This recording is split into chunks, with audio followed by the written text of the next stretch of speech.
So I've been a teacher, and I was a classroom teacher, but I've been a professor since 1995. I travel a lot for my job. I have a very narrow, specialized focus in teaching children who no one else thinks can learn. And so I get called to go all over the place and do some pretty exciting things. And I spend a lot of time on airplanes, which means I spend a lot of time talking to strangers. And then any time somebody asks me what to do and what I do, and I don't think about it, I answer, I'm a teacher. And then you know the next question is going to be, oh, you are? What do you teach? Graduate students. And most people who teach graduate students don't identify as teachers first. But I'm a teacher. It's who I am to my core. I now do lots of funded research and development work, but all of that work is done with an eye toward how can I be a better teacher in order to help other people be better teachers. So let's see, I would have expected that would have let me, there we go. I work with kids who have really, really complex disabilities. I'm now old enough that I sort of feel like I can use the word kids to mean anyone who hasn't graduated from college yet. And so I really am talking about that whole age range from birth until usually about 25. Most people don't know that in the state of Michigan, if you have a disability, you're eligible to continue to participate in public school through your 27th birthday. So they continue to provide special education services in the state of Michigan through what they call post-secondary, but that is offered through your local school system that does the K-12 work for everybody else. So it's that full range that I'm interested in. As a classroom teacher back in the late 80s and very early 90s in upstate New York, I worked with a lot of kids who looked a whole lot like this. So really cute little guys who everybody could see, well, maybe they do have potential because they're so tiny and so cute, and maybe there's something in there and we just need to find it. But for me, the most exciting work has happened over the last, the most exciting work has happened over the last decade as we've worked with individuals with increasingly complex disabilities who are older and older and older. And what we're finding is that literacy and technology and all of the ways that we can make the world accessible to people now has changed the game. And so, for example, one of our very recent projects, we are teaching adolescents and young adults who have the most complex multiple disabilities, so they need people to take care of every one of their needs, and they have severe intellectual disabilities, and they're deaf and blind. And we're teaching those guys how to communicate in a symbolic way. So they can't physically sign because of their physical disabilities, and they can't talk because of their neurological disabilities. And we're using 3D printers to print out these tactual symbols. And it's taking time, but we're teaching these adolescents and young adults who've had a lifetime of not being able to interact with the world in any way to start using these little things that look like blocks to be able to communicate in meaningful ways and to interact with the world. And as we keep pushing, we being my colleagues at the Center for Literacy and Disability Studies, Gary Bishop, who you all have met before, who's our partner in crime, and wow, has he opened up the world for us.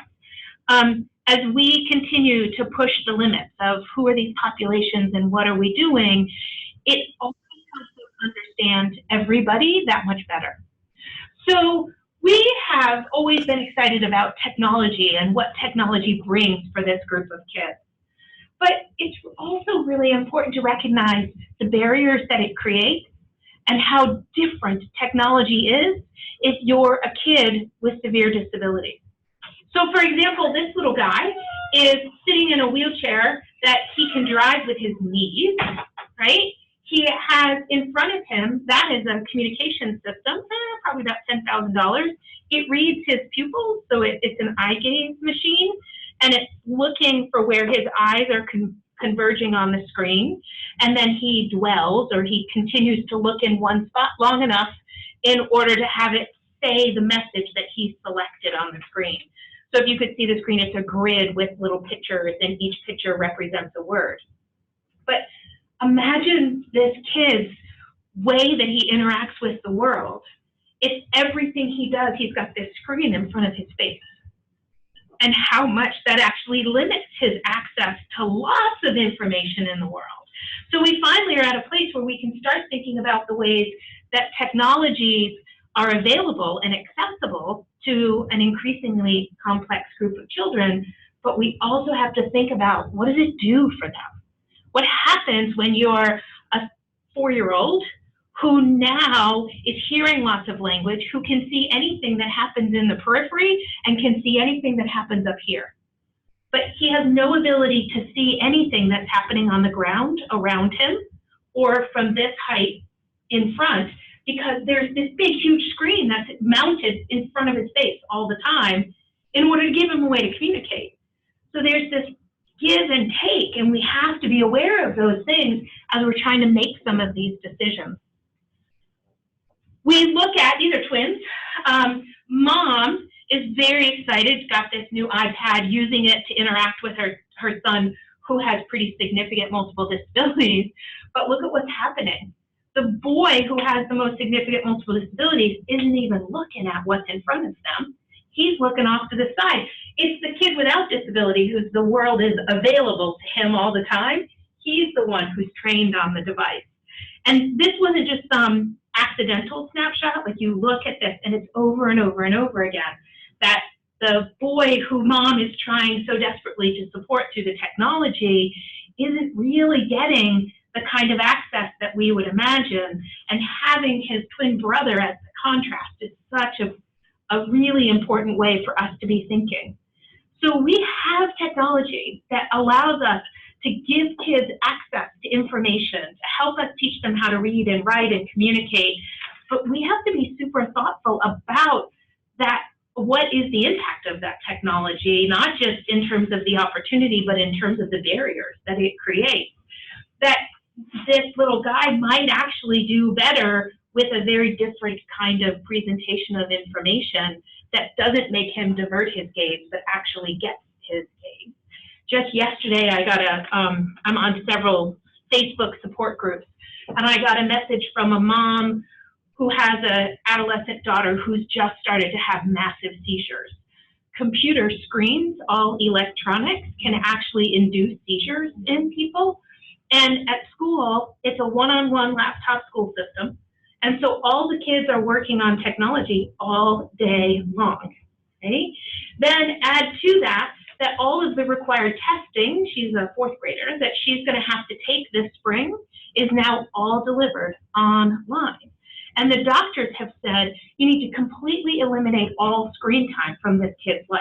Well, forget about the fact that you have a 10-year-old girl who has to hand over her cell phone, her iPad, and everything else.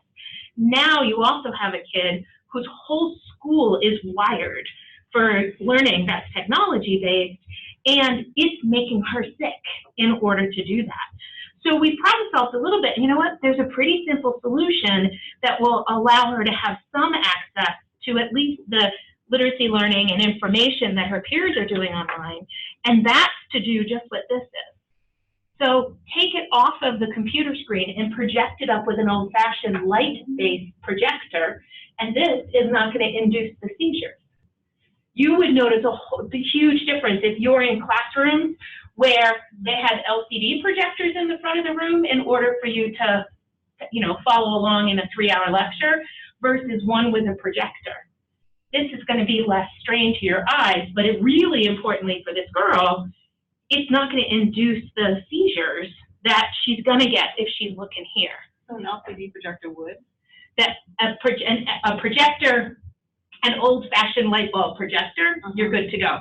Any of the projectors that are actual, so this, I'm blanking on the, you know how we have the cable, this one? The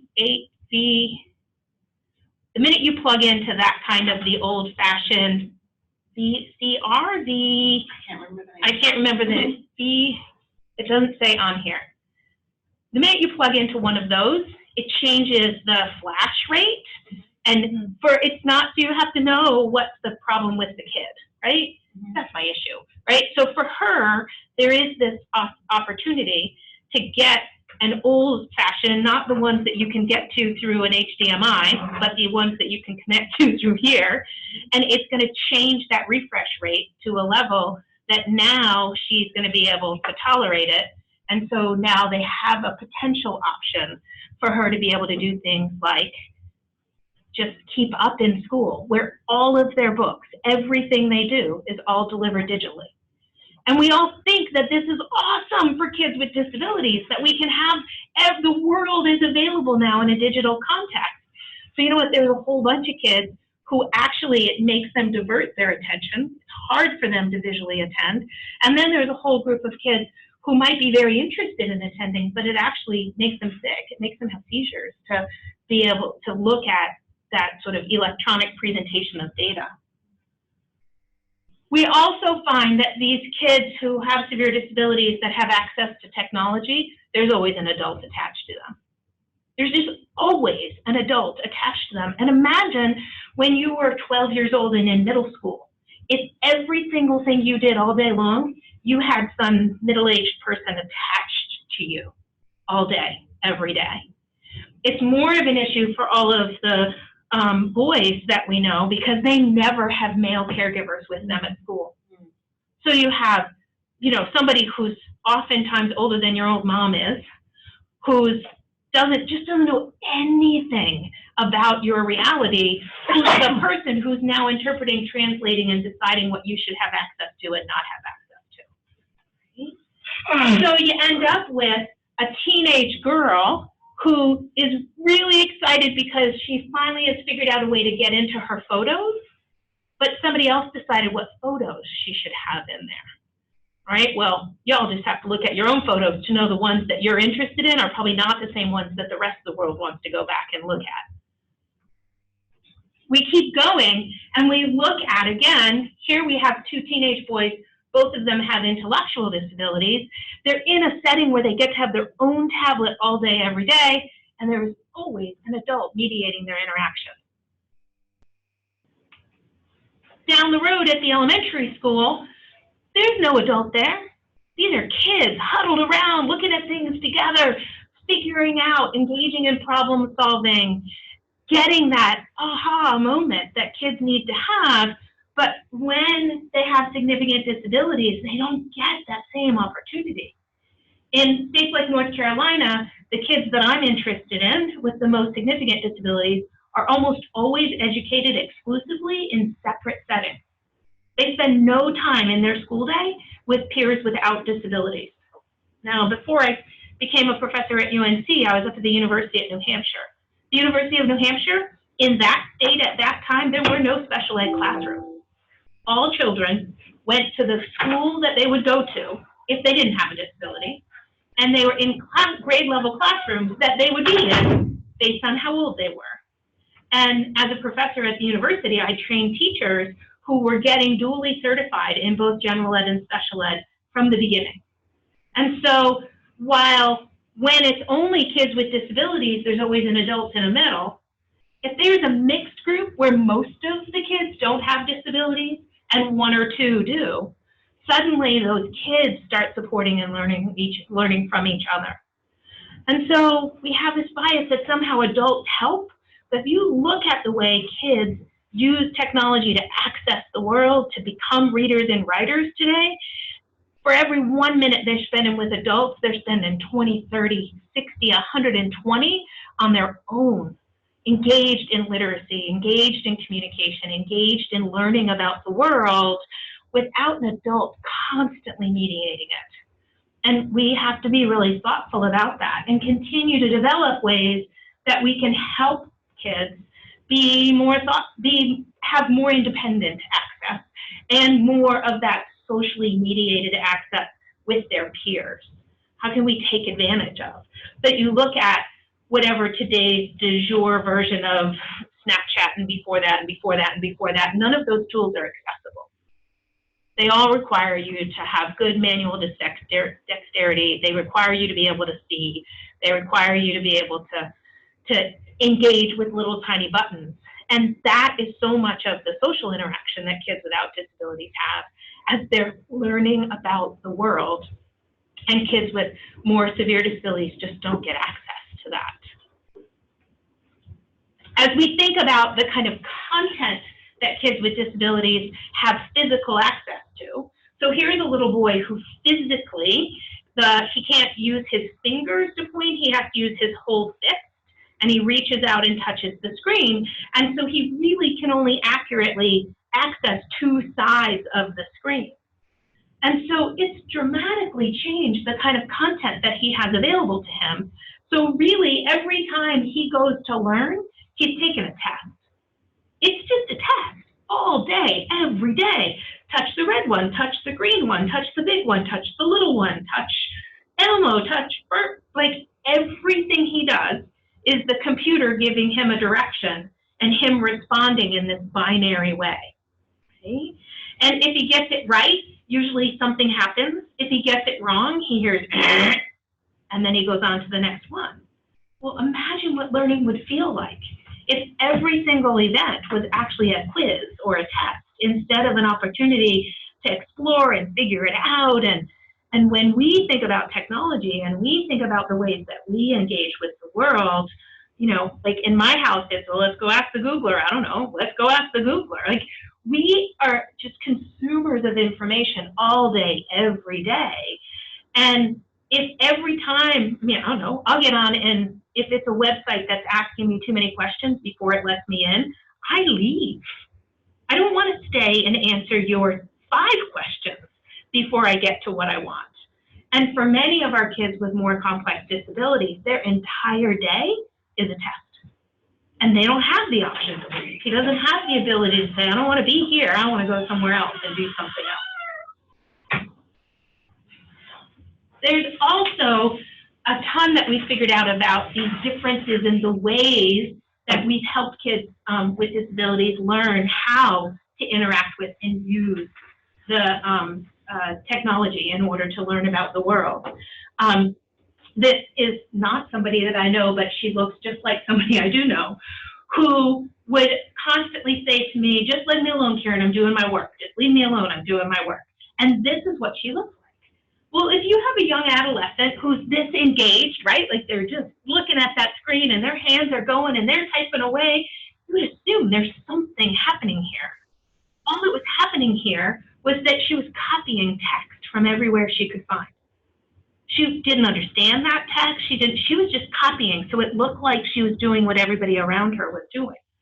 Well, once we start figuring out that that's what she's doing, then we can start saying, well, all right, how do we make that more meaningful?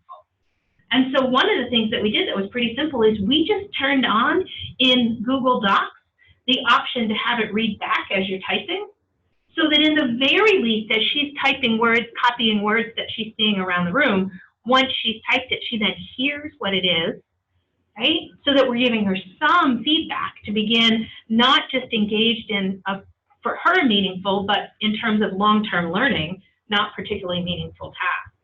So we want to look also about how it is that kids are interacting. What are they interacting with? What are they finding interesting? How do we build on those things that are interesting to them? How do we support them in having much broader access to information? How do we think about not just, oh, cool, everybody gets a laptop, but what are we going to do with those laptops? What are the tools and resources that we can provide? How do we support kids in interacting with those tools and resources in ways that we know are meaningful to other kids? How do we get the social piece of that going, because we know it's a critical component of the reason most of us get onto our electronics for one reason or another. We also spend a lot of time thinking about some of the assumptions we make. Because we have access to technology, we often do things thinking that we're helping kids, that actually the research bears out to say we're making it harder for kids by doing some of the things we're doing. So here's a couple of examples. Text-to-speech, so sort of screen reader technology. It used to be you had to pay for it. Now it's free on just about everything. If you have a written document, there's some free something on your computer or your phone or your tablet that will read it back to you in a pretty simple way. So that exists now. There are pay options. Like there's one that I like very much called Snap and Read. The thing that's really cool about Snap and Read is it will take any document, it could be, or any text on the screen. So it could be Flash, it could be PDF, it could be anything that's on the screen, and you snap it, and it will read the text that's on that screen. The other thing it will do, if it's truly a digital text document, is so something that is, so it will respond to text to speech in natural ways. You can snap it and simplify it, and it will automatically simplify the paragraph of text that you've selected. So that's been a really important tool for lots of the kids that I work with who are in general education classrooms but aren't able to read and understand language as well as their peers. There's been a ton of attention in the US over the last decade around how do we make sure that all instructional materials that are used in public schools are available in a standard digital format that makes them accessible to the broadest range of people with disabilities possible. The original population was people who were blind and visually impaired, and so the original focus was, how do we take all the text that's used in public schools K to 12 and make it digital so that people who are blind and visually impaired can listen to that text? Very quickly, that went from just that population to the entire population that's called print impaired. So that would include people with dyslexia or language disabilities, people whose disability keeps them from being able to read. And it's been interesting because the original law specifically excluded people who couldn't read because of the level of their intellectual functioning. Okay? So we'll give you access to digitized text if you can't read because you can't decode the words. But we won't give you access to digitized text if the reason you can't read is you can't remember them, you can't, right? Like if you have other reasons why you can't read.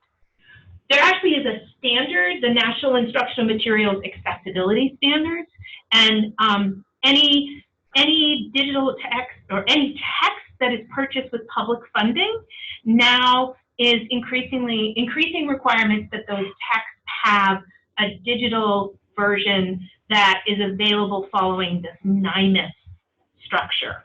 And any digitized text that's available in this NIMIS structure then can be read in any number of free or for purchase screen reading kinds of technologies. Bookshare is a link that I provided that you can follow from whatever your course website is. And Bookshare serves even if you're print disabled, it doesn't matter how old you are, you can apply to get a Bookshare license for free, and they will provide you with access to textbooks and other things that are in a digitized format to be able to have it read aloud. Many of the digitized formats are just flat PDFs, and not all screen readers can manage those. So we have this NIMIS, we have this way that kids across the country through Bookshare, if they have a print disability, can get access to the tools that their peers are learning, and they can listen to the text or do supported reading from the text, and this is going to solve this huge problem. Everybody makes this assumption that, oh, if we can make it possible for you to listen to it, then you're going to understand it. Right? It couldn't be further than the truth. This article, I shared it last night, and so it's being shared on the course website. Okay. And partly it was because I was trying to figure out how to explain this, and I thought, oh, I wonder if I have a graphic in that article, and sure enough, there was one. This is a group of 51 kids who, school age, so 3rd through 8th grade, who are known to have language disabilities, learning disabilities, specifically dyslexia. And that's that population of kids who we make this assumption that if we just give them access to books that they can listen to, we'll solve their problem and they can have access to school, right? Like, they'll be fine. And in fact, if you look at our group data, when we went in and assessed these kids, what we found is that for the group of 51 kids, on average, they could listen with comprehension above grade level. So this negative means that they're actually above grade level in their ability to listen and understand text. And on average, they were 2.3, 2.29 years behind in their ability to read words. So this is a group of kids who is absolutely right if you're going to make this big generalization to say, wow, we should give them access to text in digitized format, because if they can listen to grade level text, they're going to be able to understand it, and then they'll be fine academically, right? Like, this is great. But you look within that group of 51 students, only 33% of them listen at or above grade level. And in fact, 8 of them listen 2 or more grade levels below their grade level placement. So they're 8th graders, but they can't understand text above a 6th grade level. And so we think, oh, well, we'll just give them all, we'll sign them up for Bookshare, we'll give them all access to their textbook in a digitized format, they'll listen to it and they'll be just fine. No, they won't. Because they don't understand listening to text at the grade level that they're at. It needs to be simplified in some way. These 2 poor kids, 3 or more grade levels below. So they're 8th graders, but they have to have 5th grader lower listening to it in order to understand it. Reading, being able to read it independently, is likely even worse than that. So we make these assumptions that, oh, well, now we can take our whole library and we'll digitize it, we'll give every kid a device in our school, everybody will have access, and we're good to go. Well, even among the group of kids who most people assume that's the right solution for, it's not for all of them. We have to know who the student is, what they need, and we have to look more carefully at what they can read and not read, and what they can listen to and what's too hard for them. As we think about providing kids with access to digitized text to be able to listen as the way that they access information and improve their literacy skills, the first thing we want to know is what's their listening comprehension level. And another link that you have on your website is to the Universal PAR, UPAR, from a company named Don Johnston. You can actually do that free of charge. There are school systems around the country that use UPAR anytime a teacher raises a red flag about a student. So anytime they're concerned about a student, they use UPAR in order to look at what's the highest level that the student can read silently and remember and answer questions? What's the highest level that they can listen to digitized text on the computer read and understand and answer those questions? And what's the highest level that they can listen to a human reader read and answer those questions? And there is a much larger group of kids than most people realize who do best with a human reader, way better with a human reader than they can do with a digitized text. And so we want to be looking at, like, what if we're going to use digitized text to support a student, what's the level that they can be successful at? And let's make sure that we're giving them text at that level and not leaving them frustrated because they're already doing it differently than their peers are and they still don't understand it. Because now it's different and it's still too hard. So if we're going to make it different, can we at least make sure that they can be successful with it? Because it's a whole lot easier to be different when it works for you. But to be different when it doesn't work is just incredibly frustrating and leads kids to shut down. So we want to target the text at this level that they can listen. And then for kids with much more significant disabilities, people are not thinking, oh, they can just listen to the 8th grade text. With those kids, we've made this assumption that if we create this stuff that's called picture-supported text, so we take their software now that lets you do this, you just type the text or you upload the text and you click a button and it matches these little pictures with each one of the words.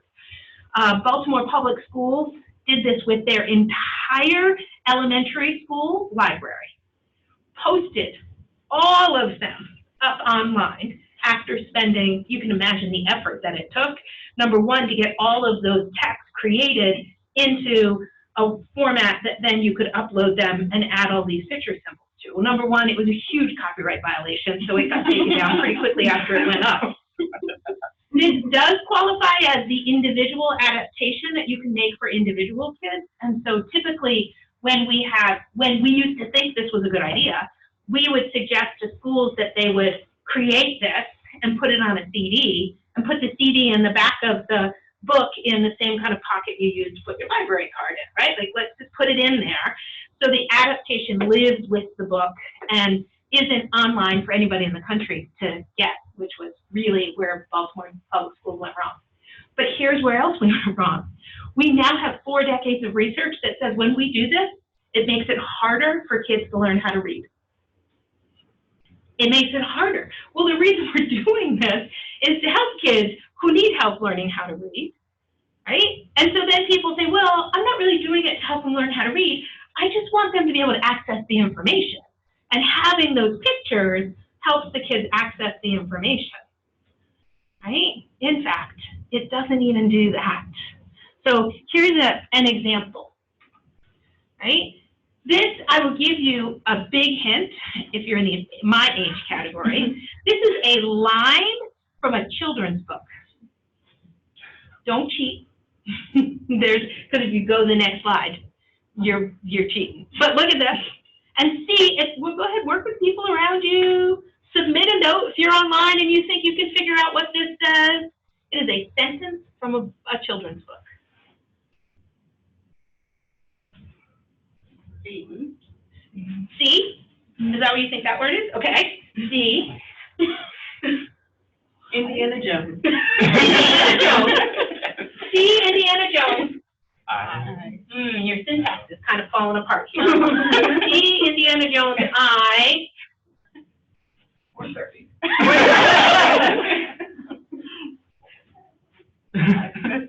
Is there anything that you look at and you're like, I'm pretty sure that way? You think this one is play? Yeah. All right. What else do you think you could like say? I think. Like, what do you think this one is? Tree. Pretty good bet. One Yeah. before it is like, what's going on? Sorry. I don't know what's going on in the one before it. Like somebody like This one? Yeah. Fine. Just me, a little bit nervous.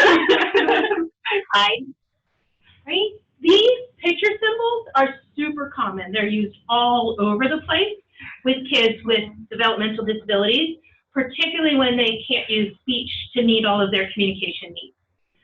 This software that allows us to go in and add all of these words to match, or pictures to match each one of the words, makes parents and teachers feel like they're doing so much. I adapted all these books. My kids are being really successful. But in fact, we have a room full of really smart people who probably, when I reveal what this is, have read this book more than once in your life, and you don't know what this says. The reason we're using the symbols is to help people who can't read the words have different access to it. But in fact, the only way you can figure out what the symbols mean is if you have the word to go with it. And as adults who are highly literate, we can't not read text once it's there.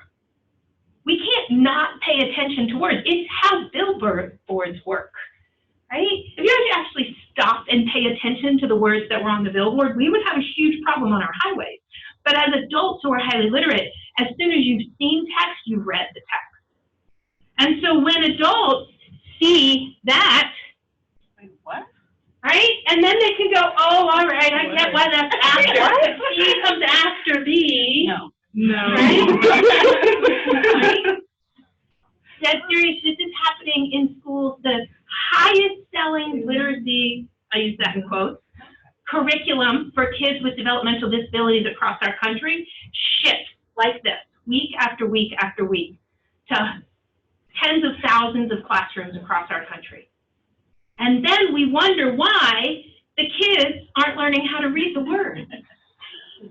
What the research shows us over and over again is because they're looking at the pictures, and y'all won't remember what this says tomorrow because each one of you is looking at something thinking, really? Really?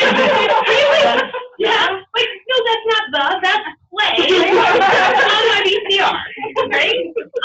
On my video, on my phone, that symbol means play. It doesn't mean right? So we have just all kinds of problems with this, but everybody makes the assumption that if I'm going to adapt, I can adapt the text and then it's going to work really well. Right? There's some researchers right now who are doing work on this, and they continue to say, oh no, it's improving kids' ability to comprehend. And I'm going to argue it's not improving their ability to comprehend at all. It's improving their ability to figure out which answer is the right answer. Right? You don't even have to read those words. If I ask you the question, who's the main character? and there's a picture of a guy in a red shirt, a yellow shirt, and a blue shirt. Which one are you going to choose? Yellow, right? Like, I don't even have to know what a main character is. I just am looking, and there's red and blue and yellow, and well, there was no red guy and there's no blue guy, so the answer must be yellow guy, right? Like, and so there's just this.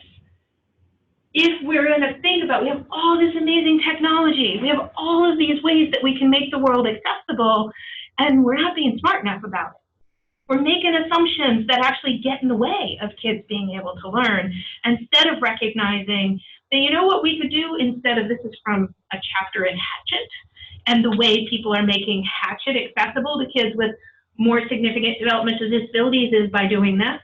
Well, what if instead we just made a really, really simple version of it that helped kids, one sentence and one picture, one illustration at a time, get a sense of what happens to Brian chapter by chapter throughout that book. That is what we did when we created Tar Heel Reader, which you all heard about from Gary Bishop, right? Who's our collaborator in computer science. And the thing that's been really fun about this work together with Gary is Gary can, you know, make his computer sing and walk and dance and do whatever you want it to do. Like, he's an awesome computer scientist. He is constantly pushing the limits of what's possible. He says about this all the time, it's just stupid simple, right? And he, on a weekly basis, gets one or more requests from the field saying, can you make it do? One of the very first requests, the day that we released Tar Heel Reader, was, can you make those little picture symbols show up above each one of the words? No, well, we can, but we're not going to, because, right? Can you make it highlight the words while it's reading out loud? Well, we can, but we're not going to, because actually having it highlight word by word by word is going to get in the way of your developing fluency as a reader. Because when good readers read, actually by the time kids without disabilities are at Christmas time of first grade, when they're reading, they're not reading word by word. They're no longer pointing and saying one word at a time.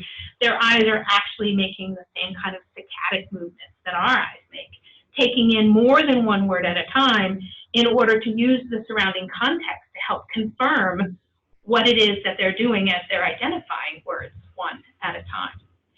So as we're thinking about what are the things that we need to do, and we're trying to think about kids with more complex disabilities, we're thinking about technologies, we're thinking about what's possible, we're doing a lot of work to remember that technology and technology-based solutions don't always deliver what they promise, that sometimes features actually get in the way of learning, that we have to understand the learner's profile, what are their relative strengths and weaknesses, and that we have to remember that what it is that makes learners without disabilities want to engage with technology, and how do we make sure that we're providing it. So that's that, get the adult out of the middle, and then keep it simple, right? Okay, I just realized what time it is. I'm going to stop now. Should we swap and then have questions after? Okay. Thank you. Hey. All right. I'm Karen Diaz, is the mother of a 10-year-old with ADHD and a 6-year-old with autism. She came to the United States from Mexico 11 years ago, and she's also an advocate for parents of children with disabilities. There's her only experience of looking for appropriate services and resources to fit her children's needs. Karen has also been able to offer support and advice to families in similar situations. Thank you, Karen, for joining us. So, hi. So as you can see, my main language is not English, so I will try to do the best I can. If you have any questions, please, or if you are not able to understand what I'm saying, please let me know. Okay, so I really want to give you my personal story about what I've been doing with the family. So I had a chance to work with Latino families from El Centro Hispano. I don't know if you are familiar with this place. So I went through a program called Mother Read. So I went to a training to help and support families to achieve the reading for the kids, because in Latino families, we don't have that to read with our kids every night or every day for 10, 15 minutes. So it's what we're trying to do, supporting the families. So over the program, I have to visit the library with these families at least once in the program. So I run the program for 4 times a year. So it were like 4 times we have to went to the library. One of the problems we had there, first thing, it is really hard to find someone who can translate. It is really hard to find someone who can do the tour around the library. So how are we going to participate there? We don't know what it is in the library. How are we going to get the resource from there? We don't know what the library offers. They have a bunch of resources for us, but we don't know. Another big problem I had there as a person who was looking for this service and opportunity for other families is, I went there, I made the, let's say, appointment with this person, but she never showed up. Every time I have to wait at the door. Is she here yet? Is she here yet? She never showed up. Every single time. I worked with a center for 2 years, and it was the same thing every single time. And as you see, I don't feel comfortable to do a translation. So, but I was in the obligation because I have this group on me. So I have the one who needs to explain everything to them. Also, another big problem is, okay, it was a group with families who have kids smaller than 5 years old. You cannot be around doing a tour in a library with a bunch of kids less than 5 years old. Yeah. So with weeks of anticipation, I was looking for a place to drop off for kids. They say, yes, you can be in this room or that room. The day when we get there, it's busy. So what we can do with our kids? We provide the teachers, but if you give me an open space, I cannot have control of 12, 15 kids at the same time. So there are a lot of barriers we have to go through. And one of my biggest concerns for all of this, it is the persons at the reception. How are you going to get a library card to get the books you want for your kids if they're asking you? I want valid North Carolina ID. No, most of the people or some of the people cannot get one. I need a bill with your address and your name. The situation is hard for all people, so sometimes we're not able to share a bill with our address because we don't have one. It is always someone in the house who have all the bills on his behalf. We don't have no. And another thing it is, I don't think nobody have a passport all the time in their wallet.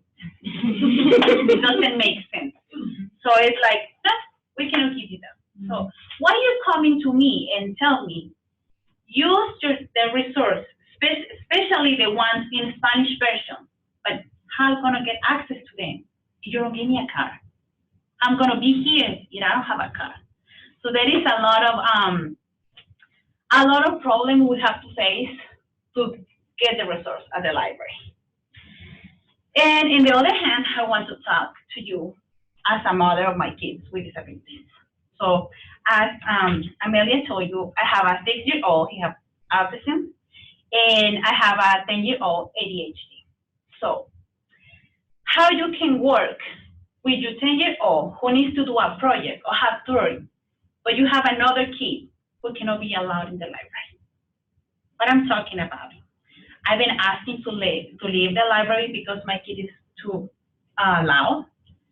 I cannot share my phone to keep my kids sit down in the time I'm helping my other one.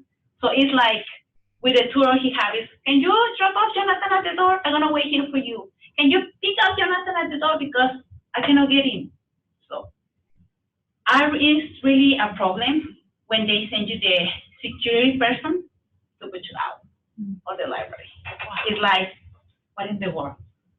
My kid has the same rights that other kids have, but that is not possible because it is a quiet environment.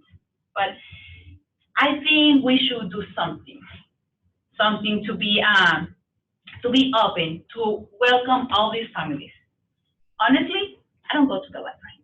I don't use the resource I have there because I am afraid at any minute the security person will show up there. But you have to leave, or you need to put your cell phone in your bag. Like, I have something to do here, but how? You have a bunch of resources. How? I cannot even learn how to look for a book because there is no time. I cannot afford to pay someone, okay, can you stay in my house because I need to go to the library. I think the library is for the kids to expand their learning, their love for their books. But if I'm keeping my kids away from there, there is no way. There is no way. So another thing we have to face as kids with disabilities is if we go to a kids session or kids time in the library, it is hard because as my kids have sensory issues. So he cannot be in a loud space. He cannot be too close to other kids. So there is no way. We have to walk away all the time. As me as an adult, it happened like a month ago. Jonathan needs to turn in a project, but our printer stopped working. So I have to go to the library. Say, what in the world? How I'm gonna deal with this? What I did, take my kids, one with a cell phone, the other one with an iPod, and put it next to me where the computers are. But I cannot even enjoy the time because I'm just looking. Where is the security? Where is the security? And shh, shh, shh, all the time. So I really would like for the person, or I don't know how to call, la presidente o quien organiza las librerías. No sé qué. The director of the library? The director of the library, yes, to think about options for us. One example is to have access at least one day, 1 hour, few hours a day, where we can go with no fear. We have to leave. So other thing it is, maybe it is possible to have someone who knows how to deal, or at least how to recognize what will people need. Because it is not the same when you have a kid with autism, dyslexia, any kind of learning disability that you cannot see. You see a normal kid, says, why I have to be different with these kids? I cannot see the disability. You cannot. But I know how to deal with that because it is what I have to do every single day. And it is not just for me. It is from this group I am part. It is the same complaints all over the time. I cannot get the resource because there is no time. I am not allowed to. And sadly, we have to stay away from the library. It is our treasure we cannot dig in because we have no choice. So there is any question? Comments? Something you want to ask? So you said a day or a special time where kids who have sensory needs, special sensory needs, or different needs could go. Are there other things that would help make this space more welcoming? You talked about the security. Yes. So I mean, like, what other things? What other things do you think might make this space more welcoming for you? I think one of the biggest help we can get, it is the information. Information for the person who works at the library. I think it is hard to educate all this person who works there because it's not like 10 or 20. It is too many libraries. But at least to have the basic skills to recognize when you have to be a little bit more patient with a kid instead of just pushing you out. It is like a warning sign. Yeah. To be more, let's say, open mind for those. And in the time, specifically time for our kids to be at the library, one is the sensory issues. The other one, it is a time who not just the families with kids with disabilities know about it, because my kid is really loud. So I would like to love to have like a sign in the door. So Tuesdays, 11 a.m., sensory friendly or whatever, so other people who are there doesn't become upset because it is really noisy. Obviously, they are there because it is a quiet place where you can work, but it's like, okay, what I'm doing here, this is happening. So I would like for them to have the opportunity to know. So it will be a choice. I want to be there or I want not to be there. Any other? I'm really nervous. This is the first time I'm doing this, and it I'm sorry. No, it seems like the movie theaters have started having special times for moms with infants. They'll have special times when the lights are on during the movie so that children with autism can have less sensory overload. They turn down the volume. Seems like that should be happening in our public space, like a library. Exactly. Yeah. It is like, I can give you an experience. I did try to pull my kid into a regular movie. He was scared, completely scared. It was for my son's friend birthday party, and I had to walk away 5 minutes because it was too loud, too dark, so nothing worked for us. So right now, with the sensory-friendly movies, everybody's making noise. So I feel like, oh, okay, you're good. You can do that because everybody there know what we're doing there. We're not really looking at the movie. Us as a parents, we are teaching our kids a different way. They can expand, they can learn, they can be with other kids around them, and we can feel normal. It's the word. We can feel normal, like, okay, I don't have to apologize here because it is what it is. This is a time for us. So that is a really great idea. Yeah. It is really far. Those times is like once a month. And it is really early, 10 a.m., but it works. It really works. Yeah. Any other question or comment? I would like to hear from you too. What do you think about it? Maybe I'm asking for too much. I don't know. Yeah. I just wanted to say that even I have a son with autism as well. He's 11, but even I understand your experiences completely. And, you know, even in places that you think wouldn't be a problem, like amusement parks. My son is obsessed with roller coasters. It's one of his things. So we go to amusement parks, and sometimes he gets the sensory overwhelm and he screams. You know what I'm talking about? Mm-hmm. And people say horrible things, and we're outside. We're literally outside.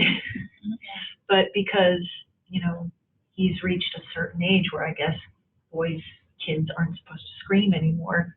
You know, I won't use the phrase that I overheard while my kid was screaming because it has bad words in it, but I can feel your pain at night. I think you're really brave for sharing it. So I want to share this story that happened in a supermarket. We were in the line to pay, and I have Jonathan, my oldest. So obviously he can completely understand. And I look at these two persons, the cashiers, talking to each other and looking at my kids, staring at us. I thought it was because we're Latinos. So, I mean, it happened very often, so it doesn't bother me. When we walk out, Jonathan told me, Mom, why you don't say anything? Why you don't speak up for my brother? Like, what happened? I don't even notice.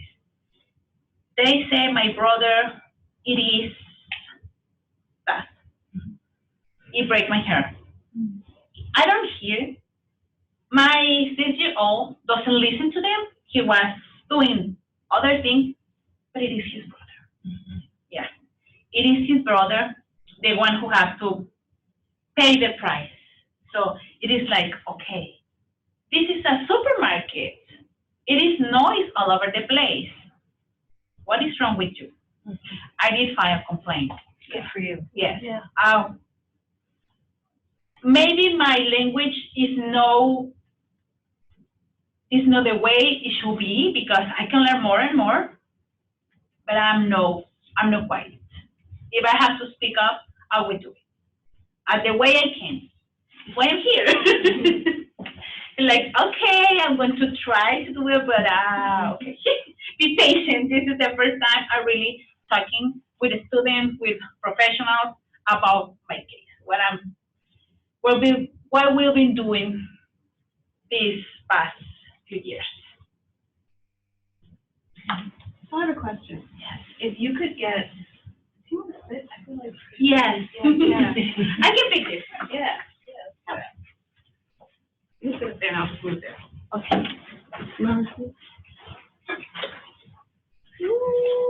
There we go. Okay. If you could ask, because usually we have folks in the library too, right? So they were actually really interested in hearing what you say. If you could ask for a program or programs, what would they be? I mean, in terms of related to literacy, or books or reading or anything, like anything. I was not ready for that question. I didn't think about that. Yeah, but I think for small children,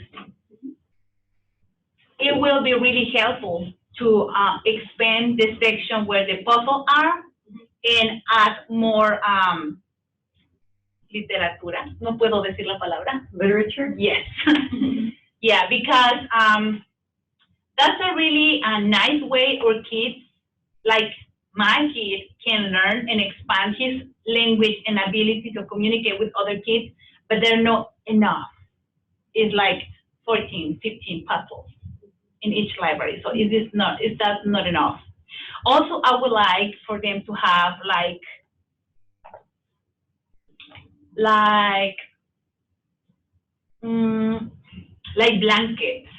blanket with words on the floor, so we can work with them, match this, match that. So because some of the kids doesn't like books, like David, he's really into books. He loves books. He is reading a little bit, yeah. And but before he was no anything about books. Or if I hand him a book, he might pick it up. And we don't want that. We don't want that to happen, because the resources at the library are great, and I don't want to be like, okay, my kid did this, and then I'm coming next week, and here is another one. So that's not okay to do it. So some material for the small kids, and for the older kids, we love a program. You can include literatura. Literature. Literature. Fiction or? No, solamente hablo sobre la lectura, libros. So just books, reading. Yeah, reading books. But another really way, it will be like introduce music. Yeah. Instead, used to have like this book, the one you were talking about it, but have music in it, like songs. That's what I've been learning with my son. He's been able to understand and to learn from that. That is one of the resources I can think right now, but if you give me time, I can give you a bunch of ideas, of course. If you give me a grant, I can work with you to get it. Yeah. Yeah. Yeah, it seems incredibly doable to come up with some way to think about getting some funding to do some training for public libraries that we could do locally and then disseminate more broadly, and that at least helped people get some sensitivity for at least, and to be more patient and to think before you just assume, oh, that's a parent who can't control their child, or that's a child who's being a bad kid or something. Like, no, actually, this is them being their very best because they'd like to be here, and to have some sensitivity to that. So to be fair, the folks from Durham come every week. Yeah. And so they've been coming to hear people talk about all sorts of topics all semester. Yeah. And one of the sessions we're going to have, actually two of the sessions. So one is on, one is Kim Hither, she's coming from the Autism Society. So she's coming to do a training session specifically on working with patrons who are autistic. And then at the end of the semester, we have one librarian who is on the spectrum himself, and who's going to talk about like library services. Great. So, yeah. That is great. It is good. It is good to see, for me as a parent, to see someone who is working, who is in the spectrum, but it is working. He's able to. He reach his goal. So it is like. Oh yes. There are librarians with PhDs. There are librarians with master's degrees. That's great. I have I guess, a little comment. It starts with, you were saying that you identify as a teacher first. And right now I'm in a course on library instruction, but librarians don't typically think of themselves as teachers. Like, that's not what we typically think of ourselves are, but we are. So it's like, if, we're trained to work with, kids with disabilities, or be aware of these things, then we can teach others as well. It's like, okay, this isn't a problem. Like, we don't think this is a problem because, this child is acting the way that they are. But having this space teaches others, I think, as well, that, about how to interact and react, and who's allowed in spaces. I don't know if that makes clear sense. Okay, yeah. Yeah. It is really a great comment, a great idea. So as what happened with me, with my family, we have no clue what about autism was. I mean, I have like idea, but when it comes to me, to my children, it was like, but I thought this never is going to happen to me. So it is a big change when you see someone and you look at them. It's like right away, oh, something is happening. She cannot control the kids, as you're saying. It's like, don't judge. You don't know what's happening. Your mind changed like that. So, and it's what I will, my family, to keep working on it. So I think if I can educate my family, I can share with others. Yeah, at least the basics. Yeah, it's not specifically autism, but in everything. Any other questions?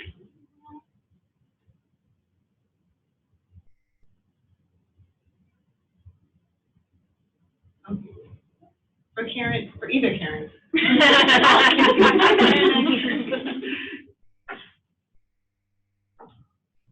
Okay, I'm going to stop the recording, and I'm going to give us a break, and you all can think if you have any questions. Folks online, thank you for joining us.